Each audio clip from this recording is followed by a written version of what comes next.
Davis doing his little dance in. Yeah, no idea what that was about. And then Tanganga having a rush of blood. I don't know, man. It's just silly little mistakes. Talk about the team selection all we want. Yeah. Who should have played, who shouldn't have played.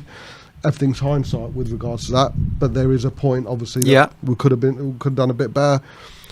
But it's just the fact it's just silly little mistakes. That's what gets to me. Do you think that was all it was, though, Bob? Because I think that it wasn't just, there was silly mistakes, but I just think the way we were set up was too negative. I think playing 3 holding midfielders was too negative. I think we didn't create anything for the whole 90 minutes. Kane was very isolated up front. Really didn't. I can't remember anything that he did, and I think that was because of lack of service. I'll be honest, but it wasn't just silly mistakes, was it? I just think the way we were set up wasn't right. Yeah, I mean, there's going to be a domino effect. I mean, personally, Lloris throwing the ball out to Dyer had nothing to do with how we set up. Yeah, that was just a silly mistake, and Dyer getting injured. And for me, who would have thought Dyer going off injured did change the flow of the game. Yeah. Davis doing that has nothing to do with the system, but True. People would say the fact that the crosses were coming in has to do with the system. The fact we were conceding a lot of possession on Palace was because of the way we set up. And Tanganga, is that anything to do with the team selection or the way we played, or is that purely a rush of blood? Yeah. People can argue the fact that we were constantly under the cosh, that got the better of him, and he went in for a challenge. So, nothing came through a direct result of. Although it was wrong, I agree with it. We should have been a bit more positive, but I don't think you could see any of the games that could be directly blamed on the way we set up. There were individual silly little mistakes. Do you think we were set up okay then? No. I think they would have. But that's the whole frustration. We were set up poorly. Yeah. But the 3 goals could have been prevented. Yeah, it was condemned by the mistakes. Yeah, it was condemned by the mistakes. Yeah. So I'm interested to know, everyone, if you want to call in, we want to know, where did it go wrong today? Was it with the team selection, the way we were set up? Was it just the individual errors? What was it? Is it Nuno to blame? Was it Dyer to blame? Was it Lloris to blame? What was it for you? We'd like to know your opinions on that. So we've got a call lined up. We have the infamous Dan THFC, the Milky Yid Kid. Looking like he's filming it through a toaster right now, but hopefully it's going to unpixelate. There it is. It's going to unpixelate, and here we go. Dan, how you doing, my friend? Not too great after that performance. I'm not going to lie. I'm not too good. Yeah. What went wrong today? What was it? There's lack of creativity. Yeah. We have the creativity of a bag of peanuts. Salted or unsalted? I mean, you've got players like Ndombele, and I know you don't want to see him playing because of what he did, but honestly... No, I thought he should play, yeah. He should have played over Winks, I think. Yeah. And then you've got Brian Hill, which is way more creative than Harry Winks. I'm sorry, Harry Winks brings nothing to this team other than backward passes. But don't big up Dan, by the way. Big up, mate. But don't you think there's a reason why we can sit here and say, trust in Nuno and give him all the backing we want, and today he got a few things wrong. But don't you think him not playing Ndombele probably means that he's not, and I don't know why I'm tapping the table so much, but don't you think the reason why we didn't play him, or Nuno didn't play him today, was because he wasn't match fit probably? Then again, the argument will be, well, what's he doing on the subs bench? Yeah, pretty much that would be the... I mean, I don't understand if he's not fit. Then when I was looking at the training video, he trained pretty well. When he was training, he didn't look like an injured man. Then you've got times where, like, why is he on the bench if he's injured? Like you stated, I don't think if he was injured he should have been playing. But with Ndombele, you've got him on the bench. That's a top quality player. Bob, you came on my channel earlier on this week, and you said that you wanted to see Winks over Ndombele. I'm curious, do you still hold that opinion? It's hindsight, isn't it, Dan? I mean, today, the fact that Winks didn't bring anything to the team, the counter argument to that would be, who knows if Ndombele would have been able to bring anything to the team. But like I said to John before we started, as much as we think Nuno got it wrong, and as much as we can think that Ndombele shouldn't have started or should have started, and Winks should have started, all 3 goals had nothing to do, in my eyes, with the selection. Slightly, but not as much. Like I say, all 3 goals could have been prevented. They were all individual, minimal, small, silly mistakes that could have been prevented. And who's to say those mistakes couldn't have happened if Ndombele and Hill were on the pitch? I understand the way we played, the way we set up. It was a bit too negative. But for me, the reason why Ndombele didn't come in from the start is clearly not fit. It's clearly not fit, and Hill didn't start. I don't know if that's true. I don't know if he didn't come on because he wasn't fit. I just think Nuno was just playing it too safe. He kept it too safe. I just think he could. I really wanted Ndombele and Hill to start. I think this was crying out for Hill and Ndombele. I think it was the perfect game for them. But I just think he opted on the side of caution, and I think that's what hurt us. And it wasn't just the little errors. I think the errors came because we put ourselves so much on the back foot for the whole game. It was like wave after wave. They were bashing on the door, and the door finally came down. Dan, how do you see it? As I said, I don't think Ndombele and Hill would have prevented them because they're not defenders. Yeah. But I think they would have created more chances. We barely had any shots on goal. Exactly. I think we just had 1 shot on goal. Yeah. Yeah. And, The one more chance. Yeah. Exactly. So, for me, I just think that we also have so many injuries as well. I think right now the injury problems that we have is worse than Liverpool last season.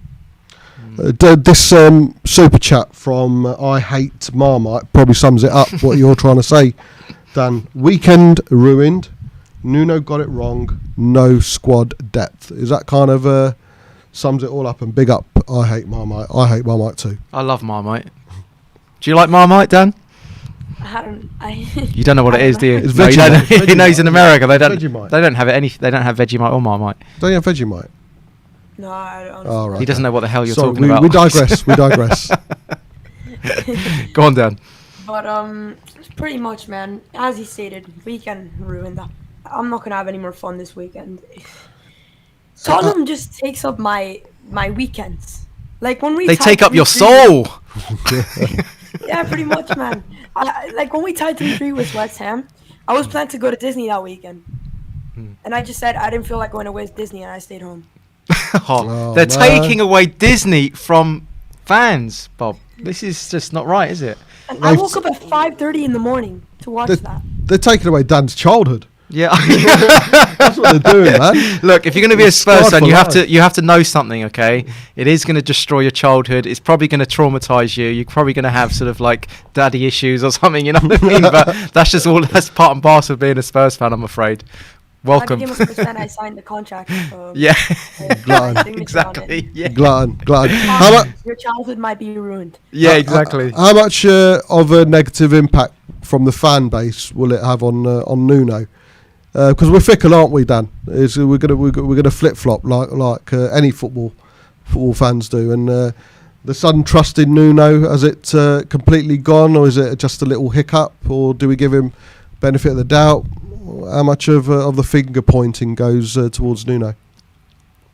No, look, I'm not gonna be. I've looked on Twitter, and surprise, surprise, there's already been a Nuno outs. Yes. So I'm not gonna be one of those people saying Nuno out. But I think he got the lineup wrong. I think he should have brought on Ndombele. I think he should have brought on Hill. Pretty blatant that these were the right matches for them. And I think we should have got another center back, man. Honestly, we would have had Tomiyasu. This problem would have not probably been faced today. Yeah. All right. Yeah, absolutely. Yeah, Dan. Thanks for your comments, my friend. Like you're for some reason you're wise beyond your years. It's quite incredible. It's scary, man. Yeah, it's scary. Your insights, it's like the stuff you come out with is on point. Very insightful. He's actually only 7 years old. Do you know? Yeah, he's only 6 years old, everyone. But no, we always appreciate you coming on, Dan. Big up. And we'll see you on the next one. Yeah. Yep. Come on, you Spurs. Come on, you Come Spurs. on. Do you know what he's only a young lad, but I have to say that he's very insightful for such a young age. So we always like that. Him and Robbie as well, young Spurs fan. Yeah. With so much knowledge. Yeah, it's incredible, isn't it? And he's American as well. Yeah. So anyway, so thanks for that. Who have we got on now? We've got let's cue the next one in. It's Adam. Adam William Cahill. How are you doing, Adam? Big up, Adam. So good, lads. Absolutely. Oh, here we go. Straight in. Go on, my son. You vent. Get it out. Get it off your chest. Yeah, that's exactly what I needed. Thank you for this opportunity to vent. No, seriously, it was awful from start to finish. Within the first 20 minutes, we looked sketchy when we should have been very obviously, especially considering the results in our last 3 games. We should have been going in trying to control the game. Crystal Palace sussed us after 20 minutes. Jermaine Gina said it in commentary. He said that after 20 minutes, they got the impression, wait a minute, these guys are not a good team. These guys are not giving us their best. If they are a solid team, they're not showing it right now. We can take these guys. And from 25 minutes onwards, they went, right, let's just do it. And they cut us to pieces. And now, in fairness, before we ended up having the situation of the handball and Tanganga sending off, we were staying in there. Yeah. But I mean, we've buckled ourselves now. I think one of the things that we're really, based on just this game anyway, we're really going to lament is going for Emerson instead of Tomiyasu and giving Tomiyasu to the Gooners. Because Emerson, what a royal disappointment today. Like, in all seriousness, there was no... he was turned about so many times by Zaha today. Like, now Zaha's a great player, but like we didn't bring in Emerson to give us a performance like that. It really. Do you think? Really, Adam? Because I actually thought he had a reasonably good debut, especially because it's his first time in the Prem. Yeah, I do actually. I think first half he was good. I think he got turned one time by Zaha in the first half. Second half he got turned another time. I think he got turned twice. Do you not remember this, Bob? I can only remember him getting turned like twice in the whole game. I think after that he actually held his own against Zaha, and especially he was so exposed down that side as well. He was on his own, wasn't he, against Zaha? Yeah, I don't know what you think, Adam, because yesterday when I was predicting the starting lineup, I did think a part of me thought they'd probably go for Doherty, or possibly start with Rodon in the middle and keep Tanganga out on the right. I just think it was a wrong game. I remember speaking to Sim about this, and Sim eventually said, yeah, you know what, you're probably right. It's probably a game too soon. A London derby away from home against a buoyant Palace team with an ex-Gooner in charge. I just think it would probably be too big a game. I'm not going to judge him as a player based on today's game. But I do think... I just think maybe... One game is very hard to... Yeah. And eventually, I said earlier on, I think they were targeting... Emerson down the right, and although he had a solid start, eventually, like we both said, because of the lack of protection he had, he was being twisted in and out towards the end. But then that's Palace could have the advantage. I was expecting better from his highlights. This is the thing, when you kind of research the guy and see what, when there were rumours of him coming to the club, and when you're waiting to see kind of what you checked up to see what we were to expect. Looking at the quality of him, I didn't expect to see what I saw today. I really, really was disappointed. I was watching it with my dad, who's from London, diehard Spurs fan. I turned to him and I said, I would say Tanganga would almost be our stalwart right back after, and this is before he ended up getting sent off. But the fact that Tanganga put in a significantly better display in the previous 3 games than Emerson put in today, for my money anyway. But again, I think you're right in terms of the setup. Was a huge part of it. I think that I assumed that Rodon was still injured, given the fact that he wasn't on the team sheet. So it should definitely, I would have said, get Rodon in, and then continue playing Tanganga out on the right for sure. But what's the story with playing 3 defensive midfielders though? I know. Harry Winks was nonsensical.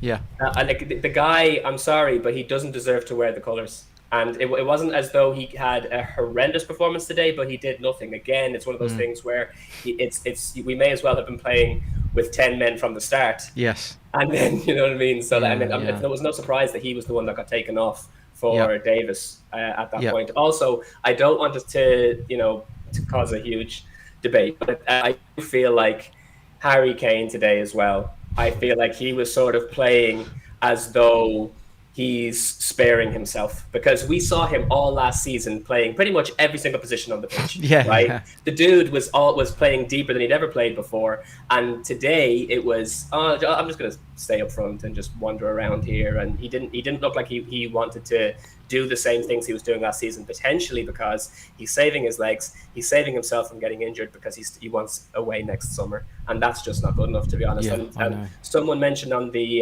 there was a super chat on the Irish Hotspur channel, and the guy said, Dane Scarlett, Premier League, Harry Kane, Europa Conference League. And it's like, you know what? Yeah, because at least Harry Kane will probably feel like, yeah, okay, I can do a bit of work in the Conference League, but bang a few goals away, and let Dane Scarlett come in and do an actual bit of work in the Premier League. If Harry keeps putting in performances like that, I'd be like, okay, you're done. Yeah, I agree with that. I do think as well, Adam, with these actions at the beginning of the season by not turning up for training, these performances will always allow the fan base to stick their finger and say, you know what, there you go.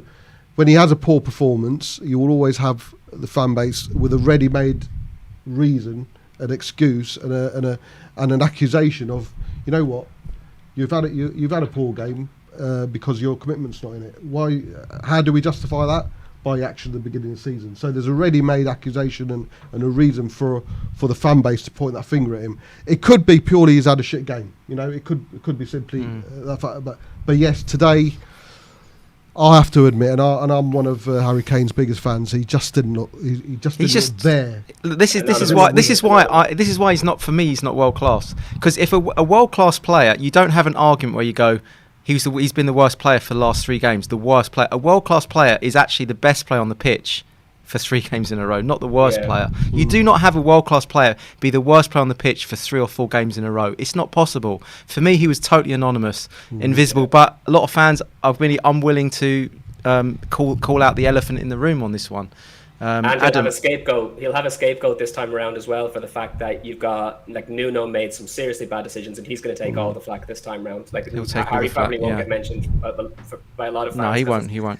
It's Harry. Nuno, apart from setting up the team really poorly, after once we had conceded the first goal, it's like, okay, we may as well lose 3-0 as 1-0. So which we did. Yeah. But there's no reason why he shouldn't have gone, okay, we need to start making a plan of attack now. So why isn't Ndombele coming on? When he's come out and said that he wants to start working hard to get back into the team, when you see him in training and he's doing the things that we all know that he can do, he should have come on after 70-75 minutes, and it could have made the difference. The fact is on the bench. The fact is on the bench, Adam, just shows that there is a bit of match fitness. But why not bring him on, Bob? Why not bring him on? Why not bring Hill on? We're 2-0 down. You've got 5-10 minutes left. Let the guy you never know. He could have created a little bit of magic, and you could have just said the game's gone. Let's just give Ndombele and Hill a bit of a run. Anything, bring a bit. Why? Why were there no start? Adam, why do you think you didn't bring anyone on?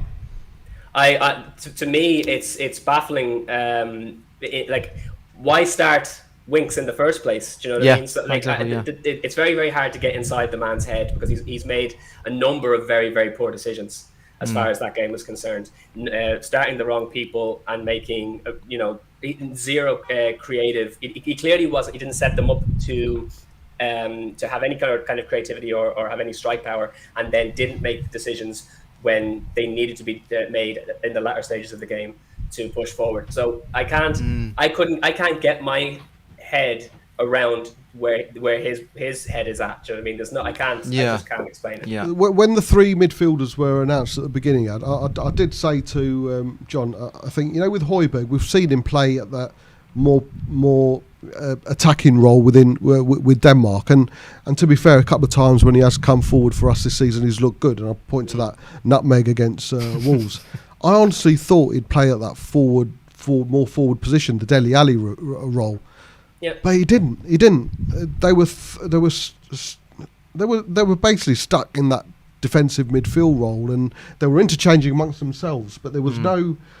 I don't remember any of the midfielders running past beyond Kane or Lucas or Ali today. Normally that would be Ali's role, but he was stuck out wide. Dele Alli was another one that was a little bit in limbo today. Yeah. What do you think, Adam? I mean, he was just. It was almost like he was caught between 2 stools, didn't know where his position was.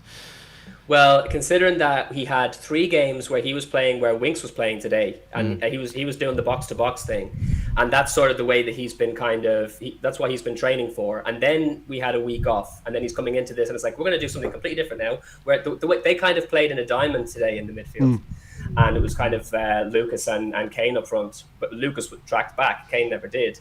But so Dele Alli was playing in that attacking midfield role, and it's just not what he was It's not what he's been used to in the last number of games. Yeah. Why didn't we it's crazy. What's worked for us so far is having 3 in the middle and 3 up front. And what we could have done is had Brian Hill out on the left instead of Sonny, and have Kane up front, have Moura out on the right, and then maintained what we had originally. Because I was thinking Skip's not going to play. He did play, and he played the whole game, and he was amazing. He was probably our best player. Yeah. So you play him holding, and then you play what we did have was Dele Alli and Højbjerg previously doing box to box. Yeah. And why couldn't they have done that again? It was like he completely set up for everybody to just sit back, nothing going forward. Then we were very unfortunate with the blunders of Eric Dyer going off, and then the Tanganga getting the red. I mean, like, we were very unfortunate in that sense. But I mean, we should have set up the exact same way that we'd set up in the previous weeks, if he wanted to just go out and get a 1-goal win. Minimum changes, exactly. Because by doing that, you're right, it would have been just the one change. Hill in for Sonny. Yeah, that's why I was disappointed we didn't see Hill or Ndombele. I think this is the perfect game for both of those players, and we might have seen a little bit of a different complexion to today's game. But Adam, we're going to have to move on to other calls. But excellent insights. The first time I've actually properly spoken to you, but absolutely first class, mate. Absolutely first class analysis. Sorry about the circumstances, but great. Yeah, I know. Let's meet on better terms next time. But great insights, mate. And let's have you back on soon. Yeah.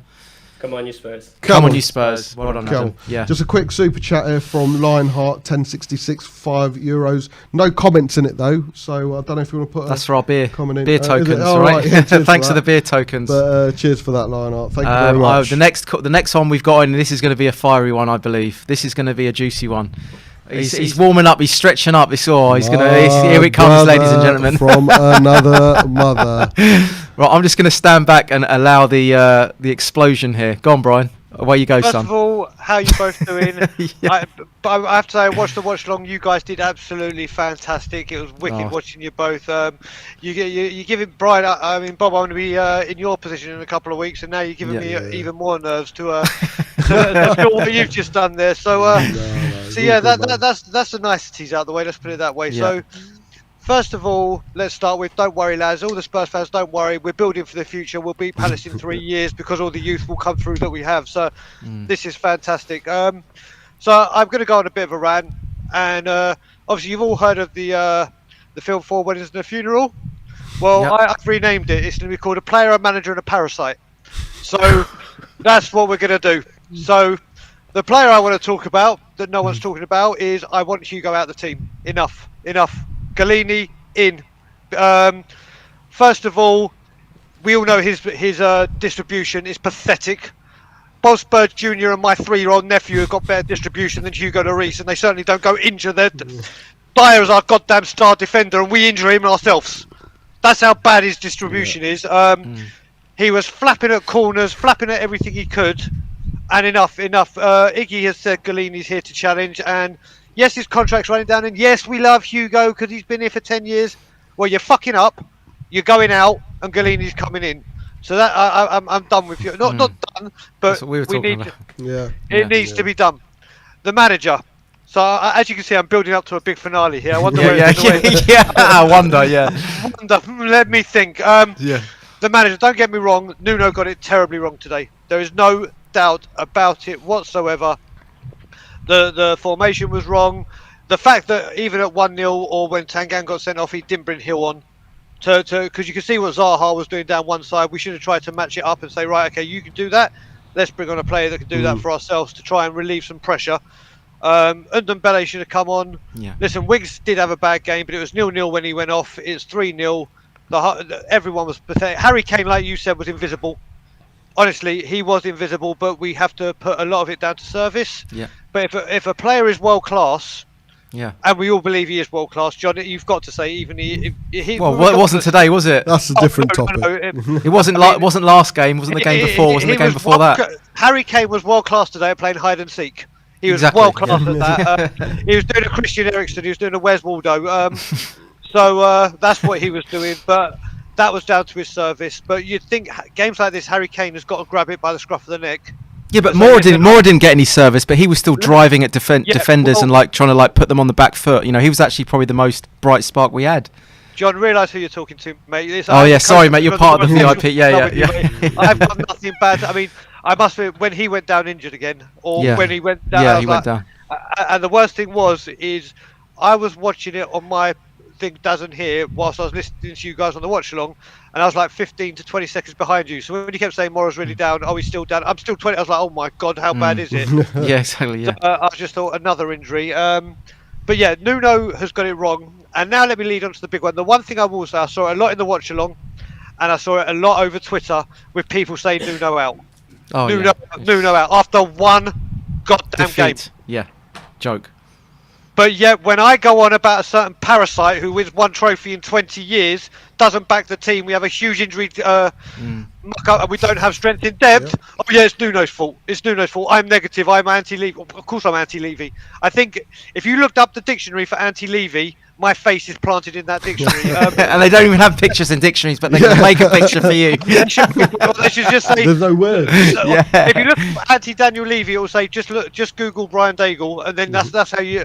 It's pathetic how he again gets away with it with people calling for Nuno out. This has happened after every single manager. Whether the South Americans that went away and shouldn't have done, they're out. You should still have strength in depth. When you say, if I say any Spurs fan over the last 2 years, do you know what, going into this Crystal Palace game, Eric Dyer is our star defender. Our star defender. Worrying. And when everyone saw him walking off, and it does look like a bad injury. Yep. Like you said, that looks like ligament damage or something of that knee. That does not look good. So again, we're weaker. We've got attacking flair on the pitch. We don't bring it on. But once again, strength in depth is an issue. We don't have a Christian Eriksen-esque player. Son was going to go up top if Kane didn't play, but no, we can't have that because now Son's out for a while. We're stripped poor to the bare bones once again because of one person and one person only, and every single fan that is saying Nuno out, wake up and smell the coffee. When Poch lost the game, was everyone Poch out, Poch out, Poch out? No. But for Nuno it is, and it's like, it's one man. It's the puppet. It's the parasite. It's the. Oh, I'm getting so well. I've got to be careful. It's very yeah, but hang on. Is it Levy or is it Joe Lewis? Who's the bigger evil? Who's the don't the get bigger started, evil? John. Let's stick with Levy. I mean, Lewis is close. Stick with Levy. Let's not go too deep down the rabbit hole. Look, Levy.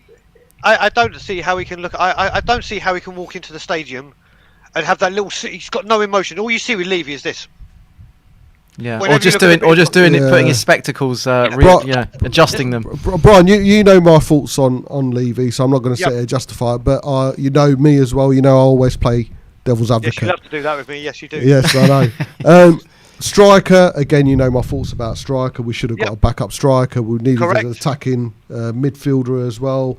Yep. The fact we didn't do is just such an oversight by, I suppose, Don Paratici. But don't you think the injuries and the suspensions and the quarantine of our defenders? I mean, Dyer looks like he's going to be out. Tanganga's suspended. We've got Sanchez and Romero out in Croatia. That's 4 centre backs. That's just a freak, though, isn't it? I mean, we'd be happy with 4 central defenders of that quality, and Rodon, of course, as well. So that's 5 central defenders that we've got within our club.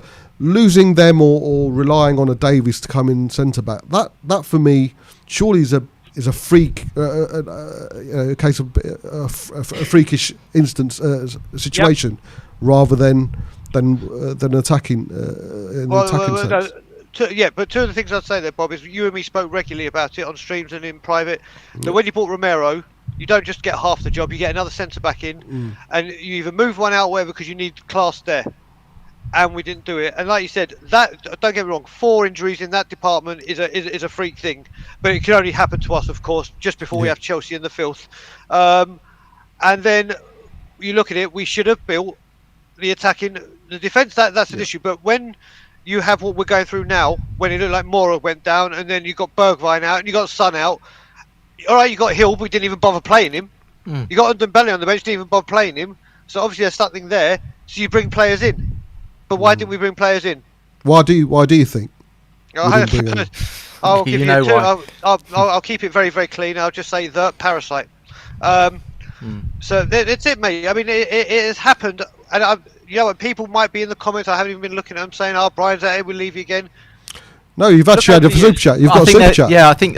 People are leaving super chats for you now. Yeah, 1066, 150 million spent on crap around our stadium. No centre attacking midfielder since Ericsson left.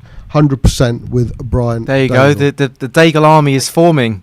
Well, you know what it is? It's like we started off so well, and everyone jumps on the bandwagon when it's well, and then the first thing you try to do is blame the manager. Always blame the manager. We've all come on YouTube, not just us, but other people. You can't go without criticism today, though, Brian. Can you? No. Nuno should have brought Hill on, like I said. Ndombele should have come on. Dele was very in and out again, but he made a couple of incredible tackles. Yeah, he did. I have to say, you know what I mean, I think Ben Davies was trying to do YMCA whilst he was trying to get that. I don't know what the hell he was doing, but it's just we need to sort this out. We can't do anything till December. We just got to hope that. I mean, Dyer, I really do think it's a bad injury. It does not look good at all, and I want to see Galini because the guy. Love Hugo Lloris, what a wonderful servant, but he could have been just a defender for 3 months with just a pass. He's flapping. He flaps at crosses now, doesn't he? He's doing his best impression of David Seaman versus Naeem. That's basically what he's doing. And Ronaldinho, That's what he's doing, and I hate to say it, and I love Hugo, but we've got to stop this sentiment and saying, oh, he's been such a wonderful servant, he's done this, he's done that. Well, that's very nice, but if you're going to sacrifice 3 points... Like I said, even the penalty wasn't taken well. If he had just stood, it was a crap penalty. It was a shit penalty, and actually he scuffed it. And Lloris could have actually got onto that if he was just had a bit more wits about him. Before you go, Brian, how's your plans? Are you all set, mate? You coming over to the wonderful land of? I'm coming home. I'm coming home. So after I've done this, I've got to do my 48-hour before you can fly paperwork to say I'm fit to fly. I've got to load about 58 things onto 38 different apps, so I all have it there. I've got it all on printout, and then, like I said, my poor but beautiful, wonderful wife Ilana. From now till when I go to the airport, I'm like, oh, how many hours do I go to? I'm like a kid at Christmas, we're going to the airport. So I think she's literally going to get me to the airport, just kick me out of the car. That's it. She can't wait. In 6 weeks. Oh, she can't. So I'm going to have the rest of the day just chilling with her. And then, as you guys know, I'll be with you all on Monday, and I will see you all very, very soon. And most definitely, I will see everyone at the NFL protest, because that's where I'll be loud and proud. That's my Christmas. That's my Christmas. He can't wait, the boy, can he? That's really what he's coming for. That's really why the reason. It actually is, because I could have come back home in September. I could honestly. It is. I'm coming. Because the thing is, it's like I said, I give it all the big mouth about leaving, and there was someone on Matt Hayes' channel who had a go at me for not being there at the first one. I was like, I live in Toronto. I'm popping over. Like, let me just order a kayak on Amazon. I'll be right over. So then when I heard these were on, I was like, right, okay. I've got to come to these, and then literally it was I could have come any time after July because I had my second COVID shot, but I couldn't afford to come back twice. So I was like, right, do I come back and see my family now and miss the protests, or do I be a man of my word? There you go. He's actually doing it, the boy. He's actually doing it. So I'm full on, mate. So that's what it is. So yeah, honestly, he's actually true. It's real. It's real. He synchronised it. Number one reason I'm coming. But for 6 weeks it's going to be even better. But for 2 of those days, I'll be outside N17 screaming my lungs off. Well, we look forward to that. We look forward to having you down for that, and of course we're going to have a watch along together, aren't we, Brian? We're doing the Wolves game with you, I think, and then I'm for the Villa and Newcastle game as well. That's it. So it'd be good to have you here, mate, and we can we can see if we can actually win a game in Ben and Sim's absence. But well, I'm going to be at the Chelsea game, so now I'm dreading it. I'm dreading if we got all those injuries that we think we have. So we shall see. We shall see. But guys, it's always a pleasure to be on camera with you. You've both done honestly, superb job today. Yeah, just by the way, to Bob, everyone just virtually give Bob a round of applause today. Is his home debut, or you could say away. I've sent you a WhatsApp. You are stroking that rug or whatever it is. I know. Yeah, I need to stop doing that. It seems to be doing that. You bloody rug stroker, you, aren't you? He's a rug stroker. He looks like you look like the evil guy in Inspector Gadget. Yeah. I'm you never see his face, but he just strokes the cat. I'm just thinking 50 Shades of Grey or black, whatever it is, man. It's not right. It's not right. I need to stop it. But big up. All right. Big up, Brian. Guys, I'll see you soon. Love you all. And as always, Levy out. Big up. Oh, Brian, what a character! Oh, man, what a character that boy is! Can't wait to meet him. Can't wait to. And he's getting the flight over. I love the fact he said, "I'm just coming for the protest." not my mum, not my sisters, not my brother. I'm coming for the protest. They were like, "When are you coming over, Brian? When are you coming over to see us?" Well, I don't know. Let me just check with the protesters. Yeah, exactly. I'll let you know. It wasn't even tongue in cheek. It was just absolutely legit. I need to stop doing this, John. Put something there. Do you want to stroke? We need something here you can stroke. Yeah, stroke a mouse. Stroke the mouse instead. Stroke a mouse. That sounds even worse, but... yeah, it does, doesn't it? Let's quickly get Brad Hotspur on. Big up, Brad. Brad Hotspur, how you doing, my friend? Thank God for you guys. You know, you cheered me up already. Oh, really? No, it's... I just don't know. I've been watching Spurs for such a long time that in a couple of other podcasts, I predicted a draw today, and I felt really bad about that. Yeah. And then on the pre-match show, I changed my mind because everyone was so optimistic. I said, "Yeah, I'm going to go for the win." How wrong was I? So, so even a draw would have been good today. But yeah, it's just so typical of Tottenham. I just don't know what to do. Nuno, I think, quite correctly, I think deserves criticism because when you think that our midfield that have done so well, Dele Alli, Oliver Skip, and Højbjerg, and yet they're all fit. Why weren't they in the midfield? Why don't you just replace players that are out? So you replace, say, Son with Brian Hill, maybe, and that sort of thing. So it's just really, really, I don't know. We surrendered the midfield, and that put our defence under. I actually thought the defence actually did all right up until sending off. I thought they were getting in the way of shots, they were blocking things. Rodon, who I don't think is match fit, that's why he's on the bench, came on, did okay. I thought I don't agree with the other lad who said that Emerson Royale was poor. I thought Emerson Royale did okay in his I thought he was all right. John thinks, That's what I thought he was all right. Yeah, and it's only when the sending off and the instant that Zaha started to get back in the game and actually sort of win the game. Lack of protection. I thought it was a really, really good battle, and I thought he got his foot in, got the tackles in, he got forward. So I actually thought he looked promising. That's how I saw it.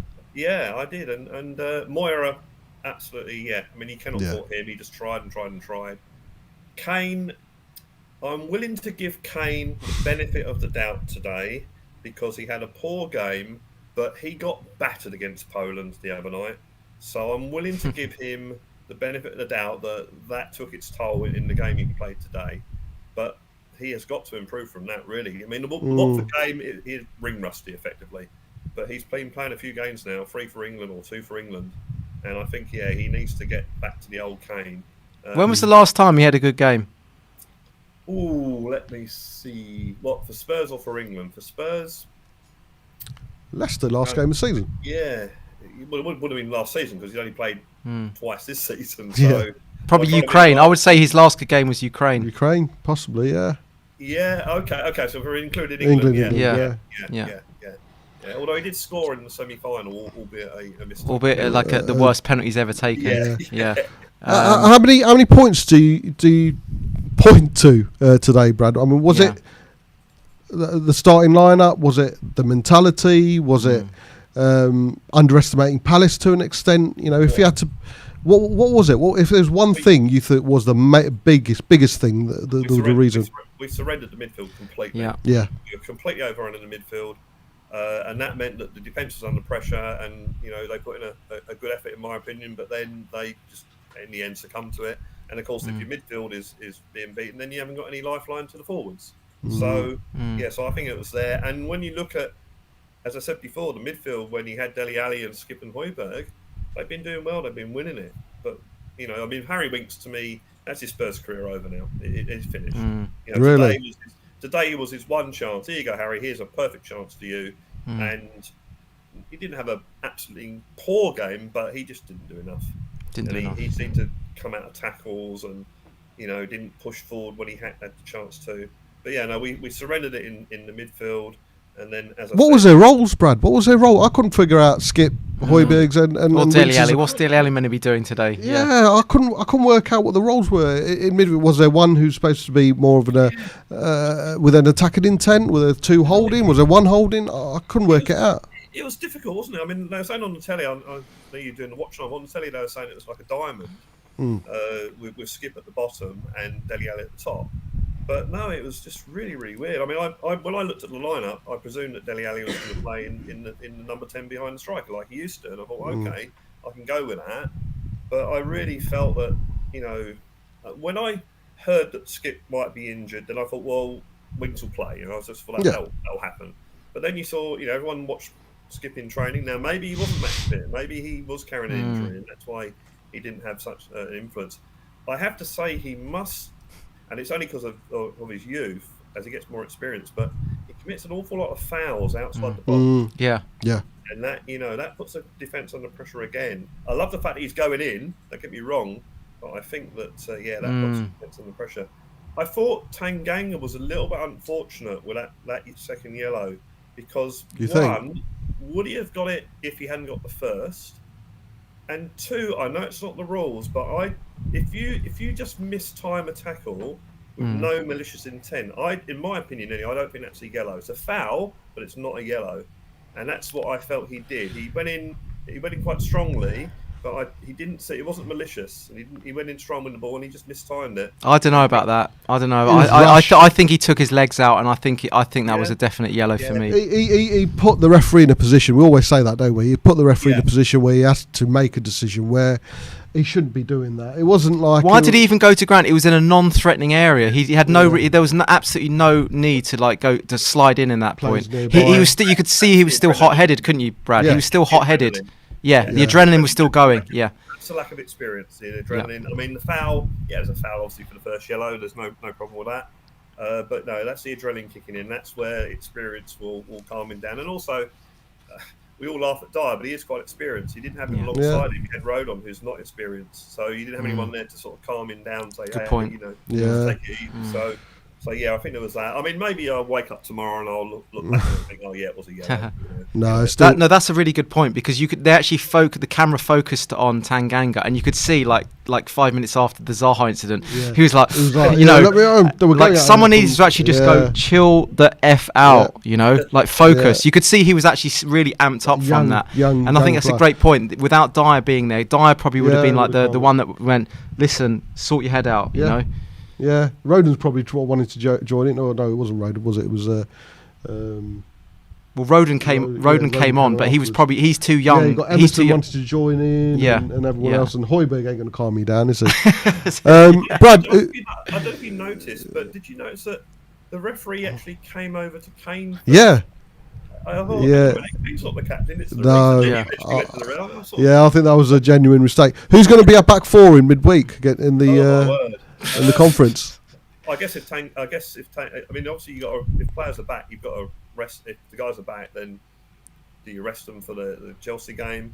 Then is Tanganga? I don't think will be suspended. So. No, Tanganga's available, but the Romero and Sanchez won't be back till a day before the Chelsea game, so they won't be there for Thursday. I think you'd have to go with Rodon again. I think you just have Tanganga, Rodon, just get Rodon a little bit match fit for the Chelsea game. I mean, Dyer looks like he's out for a long time now, which is worrying, because I don't think Romero and Sanchez would be match fit for the Chelsea game, which would mean that we'd have to start with the same back two against Chelsea as well as.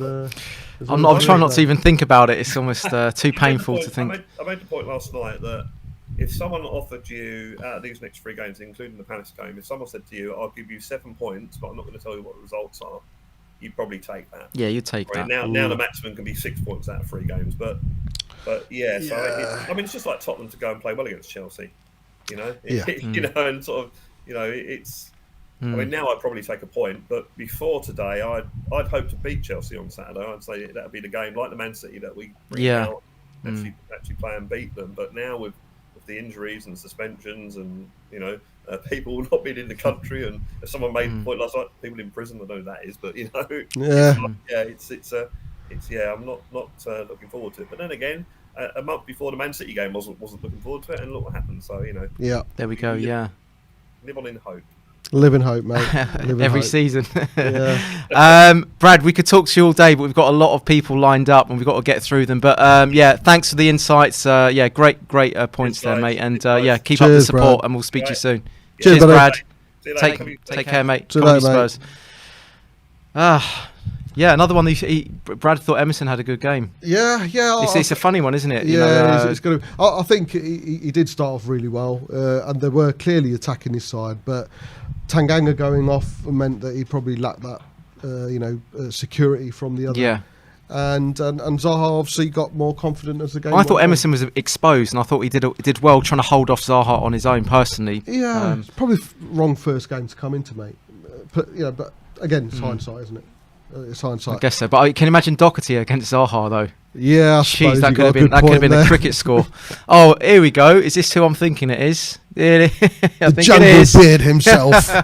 Look at the quality of it. Cody Mack, the GOAT. Yes. The absolute GOAT. Cody, talk to me, baby. Talk to me. Guys, how are you doing? Listen, I gotta say, these post-match fan shows are really stepping up. I can't believe you guys have Nuno in the studio himself. Bobby even got the blue zip up. You look just I know, like man. I had to come prepared. I mean, the camera adds about 20 pounds, but you look close enough. I'm probably a bit happier than him as well, mate. So if you could say, as you're speaking to Nuno, what do you want to say to him? Yeah, what's your problem? Oh, you know what? We were just exposed today for the lack of depth and quality that we have. Is it fair to say? I mean, I know, okay, so you can say that Kane was anonymous and everything, and sure, yeah, he didn't have a great game. He always starts seasons slow, so I'm not necessarily that worried about it. But would it be fair to say that is the least creative team that we have ever put around him? True. That's true as well. Yeah, that's a good point as well. Seriously, especially the midfield, least creative midfield ever. And the thing is too, when we were getting into attacking areas, it was just him and Lucas. Basically you're playing. Delhi's taken this box to box role, so you've got 4 primarily defensive midfielders playing behind you. It's just, I don't know. It was a recipe for disaster. I thought, but. We're just limited in our options right now between injury and deportation, and I mean it's just kind of crazy what's going on. But for the front 3 to be so isolated, they're having to beat 5-6 Crystal Palace defenders. We never even got a sniff, and I think it was just a clear gap in creativity, not that much going forward. The three central midfielders, Code. Do you think that's purely down to the fact of lack of numbers, or did Nuno have a plan? What was Nuno's plan? To sit back? I know Will Stewart's probably doing his head in because, he's totally against having 2. But let alone 3. But the fact we had 3 today, he's probably got totally done his head in altogether. What do you reckon the aim was? Because I couldn't even work out. I've said to Brad, I couldn't work out their position, what position they're supposed to be playing in. I couldn't see it. I think if you were trying to come up with a defense for having Winks, Højbjerg, and Skippy in the midfield, it would probably be that, first and foremost, you would expect us to have enough to beat Palace even with them in the midfield. But it also, if you start. Really, the only other option is to start Ndombele, or you start an academy product. And if you start Tanguy, you're automatically locking yourself into one of your substitutions. Yep. So I can see the logic behind starting those 3, and then if we had to just survive to the 60th or 65th minute without getting Tanganga sent off, I'm sure that we were about to bring on Brian Hill and bring on more attacking players. So I think the plan was going into a hostile environment, difficult place to win in the Premier League, as all games are on the road. Go there, absorb some pressure, get late in the game, bring on some attacking players, and go for the 3 points. And, just just kind of got off the rails there when Tanganga got that second yellow. Yeah. Yeah, no, absolutely. There was a few game-changing moments. I actually think that the initial game-changing moment was when Dyer went off. I actually think that was like the first domino that like affected the next one. And I think that we kind of lost our heads. We lost a little bit of composure, and it was all kind of. Then we started to see all the clumsy mistakes, didn't we? Like pop out from everywhere. But I mean, what would you have done to make it a little bit more? How would we say aggressive? We're playing that central, that three basically holding defensive midfielders. How could you have created a little bit more guile and thrust through the midfield then, or what would you have done? I mean, you could argue like Skip, Højbjerg, and Dele could have remained our midfield three, and then you start Brian Hill up top instead of having Harry Winks in the team. But you don't know, like some of these players are coming off international breaks where they've played three games, 90 minutes.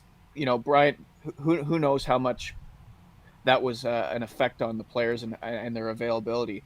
But even that's not the most attacking lineup that we could have gone with, and you would have had that consistency in that midfield where they've been working together quite well, but it's been lacking creativity all season. It's finally caught up with us. We've been scraping by with these 1-0 results, and everything's been fine and well, but like our shortcomings and our lack of depth, they were a big issue today. You have to wonder, like, is Ndombele's situation now? He's being held out because of his attitude problems. Like, what kind of message would it send to the other players who have been working hard and playing for the badge and everything? If you have one sit down with Ndombele and then suddenly he comes straight into the team, who knows?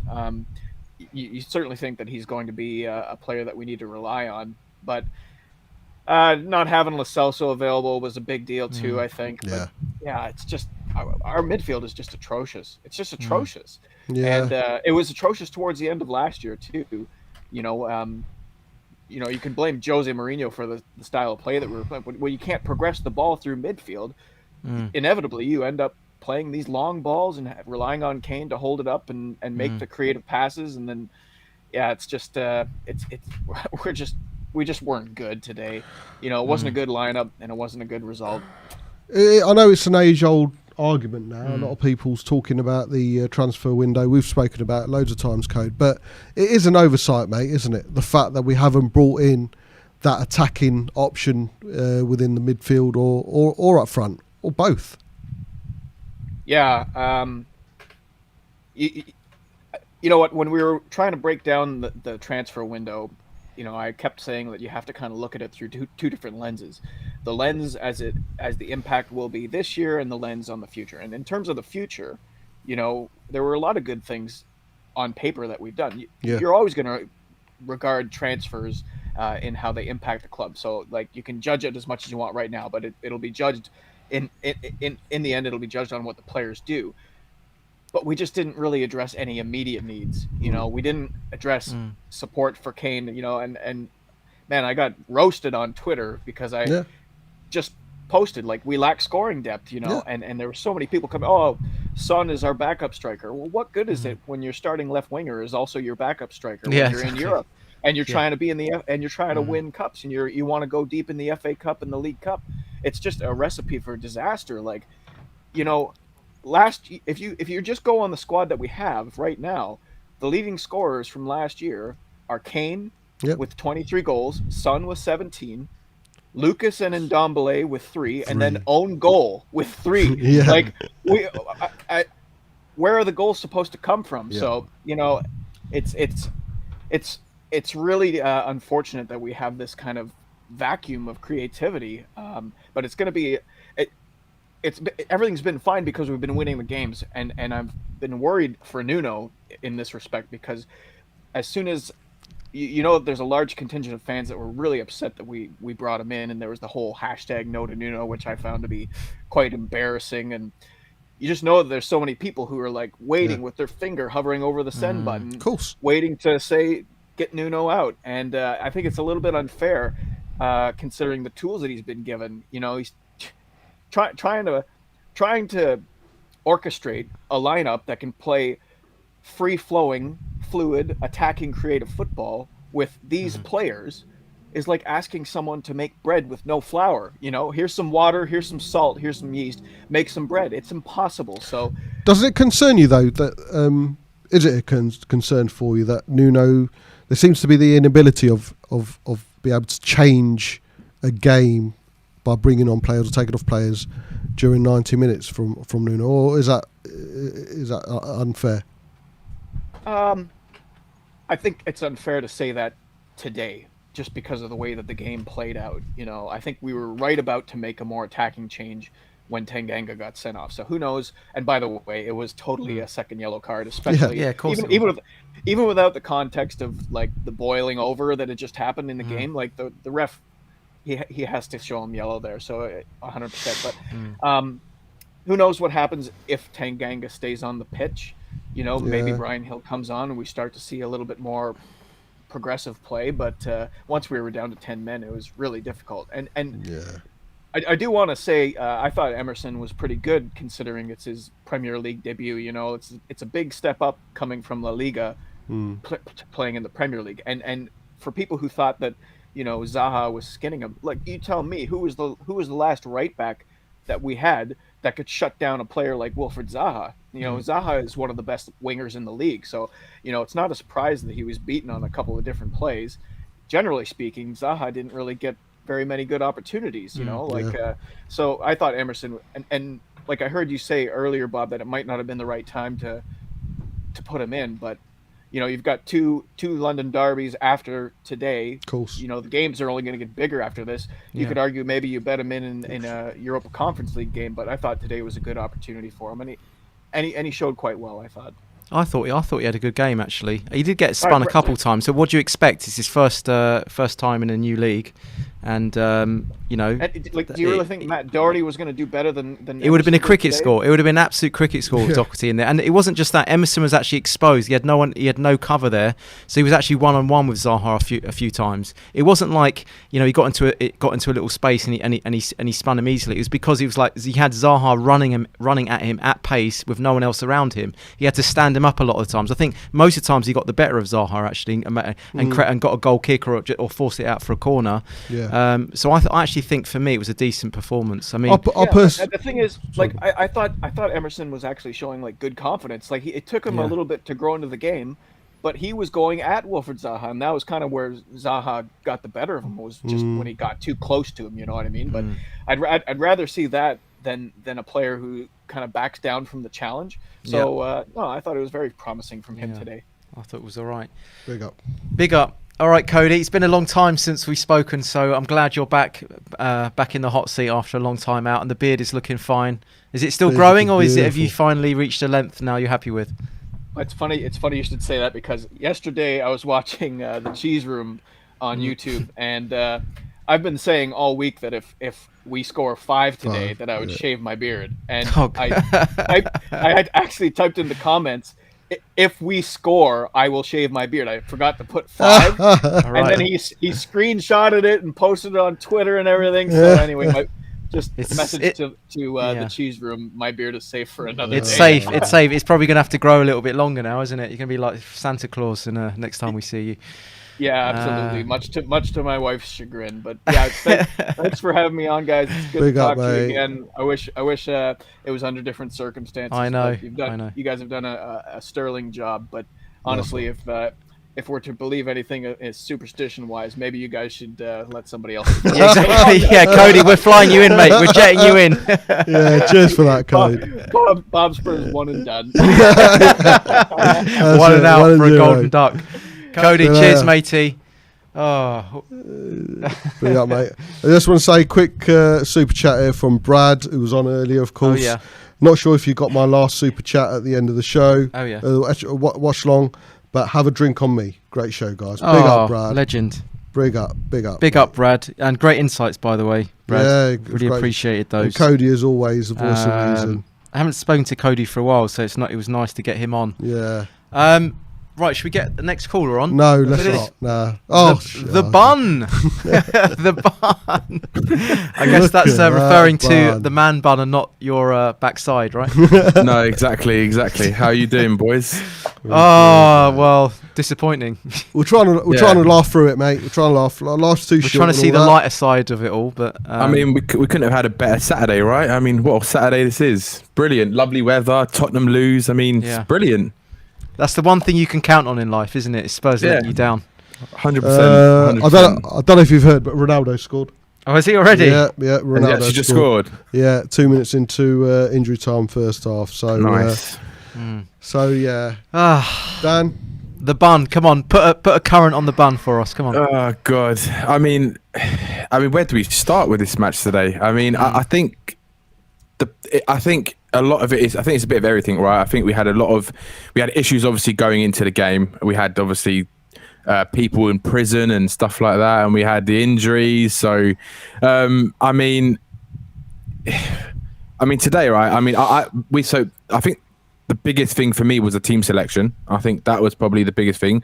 Obviously, you have to choose what you have, but I've been saying this for so long now, and I don't want to keep repeating myself because I feel like I'm a broken record of the Harry Winks situation. But he shouldn't have started today. I mean, it's the fact that he just doesn't offer anything. You might as well not have him on the pitch. Yeah. He just doesn't offer anything.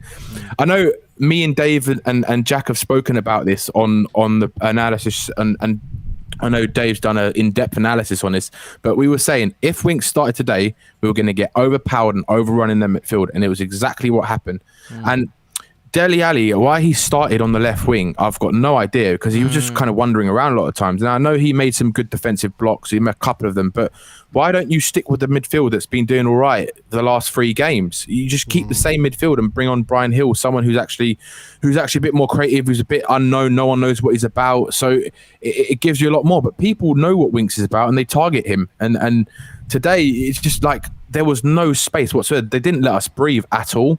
And I was saying this last night on Dave's show. I was like, we weren't going to have the space, but I didn't think we were going to have I didn't think Palace would have the space that they had. We just looked lethargic as usual. I don't know how to explain it. It's just, we just looked completely out of it today. What was weird for me, Dan, is by bringing Winks in, you're affecting 2 positions, because you've brought Winks into a midfield where he's not played with the other 2 in the Premier League all season. Then you've pushed Dele Alli out as well, so he's gone into an alien position where he's not played. We could have kept the middle 3 as the middle 3. We could have kept Dele Alli, Skip and Højbjerg the way they've been playing all season. And all it needed was that attacker down the left. And Hill could have been that. And I think Hill's probably the only person who would have been the option, wouldn't there? So, the only reason why I thought Winks would come into the team would be because Skip would be missing, but he was fit. Yeah, that's what I thought as well. I mean, I was saying this. I know I said this to John as well. I was like, I want to see Undom. I don't care what Ndombele's done, right? Yeah. Okay. And I know people say, look, Ndombele, what does it do for the team if you put him in? I'm sorry, but if you win a game, right, no one cares what happens. You've got the 3 points in the bag, right? Yeah. No one cares what Ndombele's done. If he goes in that team and puts in a performance, obviously we don't know if he will put in the performance, but I'm sure that he would offer a lot more than what Winks offered, right? That I can guarantee you, right? Even if it's for 67 minutes, like we know he'll probably come off. All right, bring someone else on after. Bring Winks on. Bring another youngster on even. And it's just like. Yeah, it's just I wanted to see Ndombele and Hill. This game. That's what I wanted. That's exactly what I wanted. Exactly, John. This game was crying out for creativity, and this season we've lacked the creativity. And now it's a little bit of Nuno's mistake, right? Because if he can't see that we've lacked that creativity, even with Son in the team and Bergwijn playing last game, that we still lack creativity, right? It's crying out for someone else. Even put Bryan Hill, or play like in a 4-2-3-1. Put Bryan Hill behind the Kane or something like that, just so that it offers something different. I mean, and just have you could even have Skip and Højbjerg as the double pivot. It's just frustrating because I just keep saying this. I just don't want to see Winks in that team. It just does my head in every time I see it. I saw that team sheet, and I was like, I know something bad's gonna happen today. I had that feeling. Like I was so optimistic before the game, right? And last night I was optimistic. I said we would win 3-1. But as soon as I saw a win, my heart was just like, I just feel something's coming, man. Something's coming. And I know it's not all Winks' fault, right? Because the whole team didn't play well. They didn't perform. None of them did really.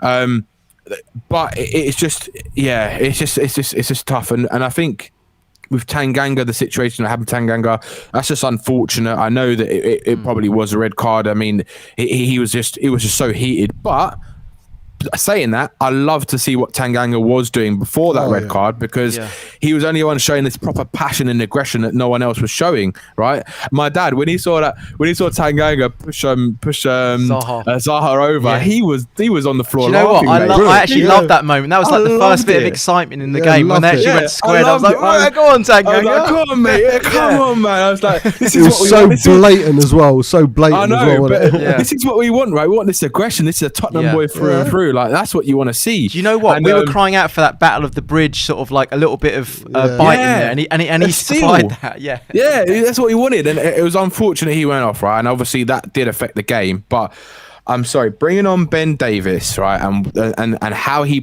played when he went on the pitch. I mean, it was just atrocious. It was just diabolical. And I'd say he was at fault for 2 goals. Really, he was at fault for 2 goals. He was at fault for both. Don't know what that was. Oh, mate, he trying to work out what that was. I don't know. I think he was trying to do Saturday Night Fever or something. Probably, like honestly, he was. Oh my God! Ben Davies again, another player I don't want to see in that team. Yeah. And then the second goal, he was just standing there. It was jittering what to do when Edouard was in the box, and then he goes through. He shoots and it goes through his legs. Like press the man, press him. That's what you're supposed to do. Or something, didn't he? Yeah, he got about 3 touches. That is absolutely criminal at top level. How do you not? In the how do you not press him? It's a joke. And then. I mean, that's another story. He shouldn't be playing for Spurs as well. I know he could have done better as well. He could have done better with that third goal, especially. He was a light hand. I mean, if he got a stern wrist to it, if it was a stronger wrist, he could have saved that.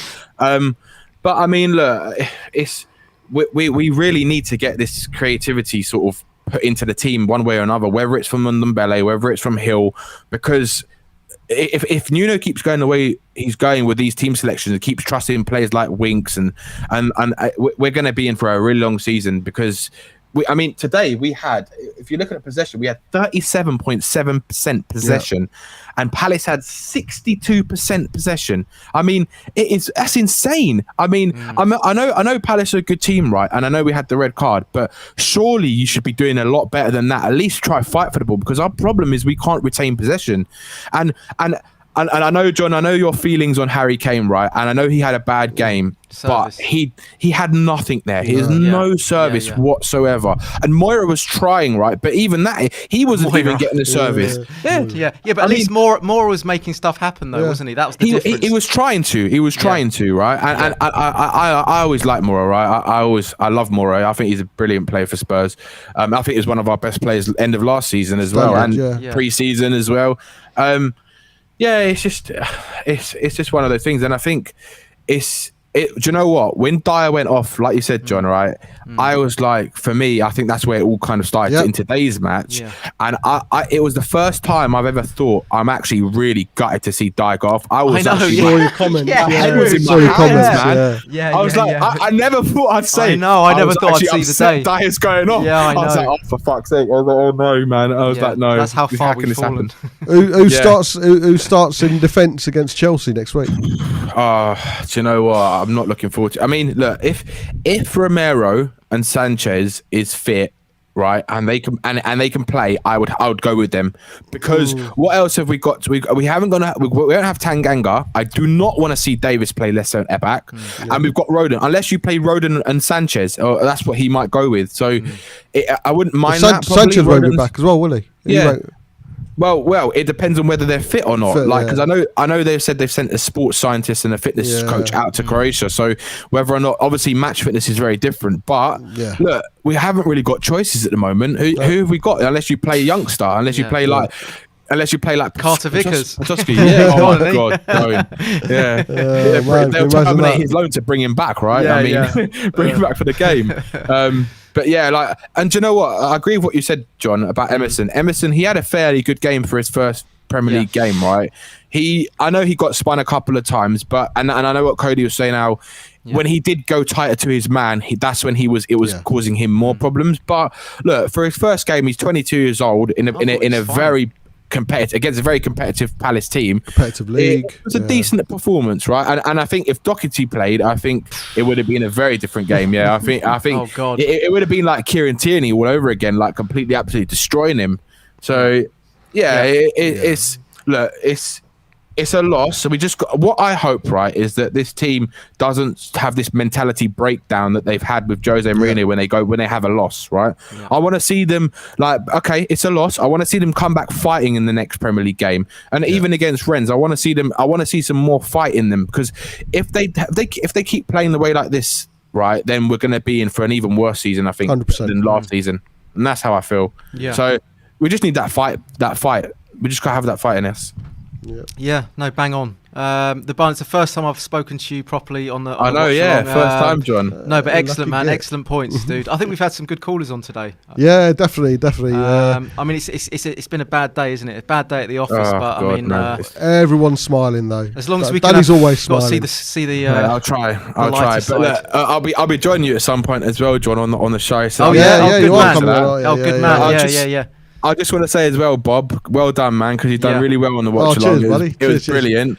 But I think after that you have to piss off then. So I know, mate. Nice one. I was waiting for that. You're the first one. I've not had anything in the comments or in the chat. So well done, mate. No, but well done both of you boys, man. It's brilliant. One. So.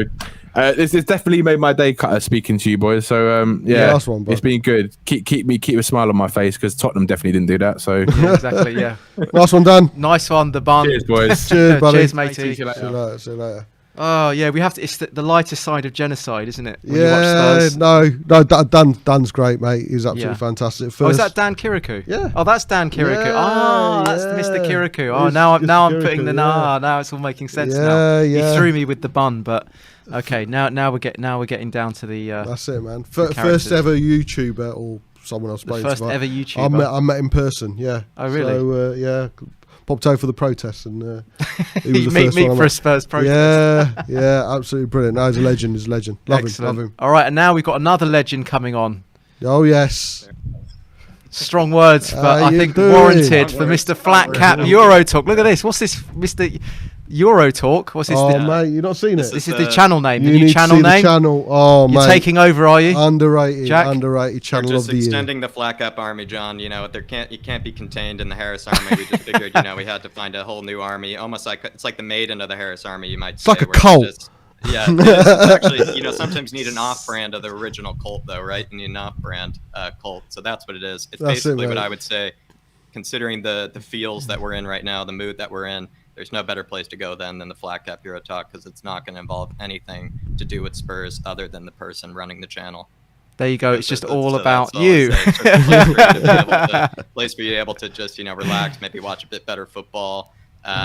Just to talk about maybe youngsters, whatever FIFA signings you want, et cetera, et cetera.